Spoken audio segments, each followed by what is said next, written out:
Ramp's mission is to really help our customers make video valuable. I think we're entering really the second phase of online video in that a lot of the technical challenges that existed originally in the form of transcoding and CDN and delivery of the bits have been solved. And so now we're finding that major media customers are really focusing on how to derive more value from the content they produce.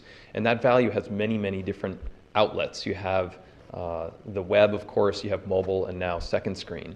And the sort of underlying connective sort of data that helps do all of that is metadata.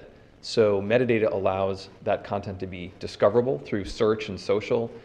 It provides an opportunity for engagement, so you can actually interact with the video in ways that you couldn't historically, search within the video, navigate it with scenes and transcripts and so forth, and then connect to related content. So all that contextualization, which means it's connected to related articles, related slideshows, other videos, and of course advertising ultimately. So how to drive that context to deliver a relevant ad to the right user at the right time across any platform, as I described, so mobile, web, second screen, and so forth. Ultimately, what video publishers are hoping to do is use the new mediums of interactivity and the web to drive more value from that content. And so we've gone from sort of this finite shelf space concept of broadcast television and linear television to sort of infinite shelf space and time shifting, which allows many more engaging opportunities for the end user. And the end users are expecting that, whether it's interacting on their tablet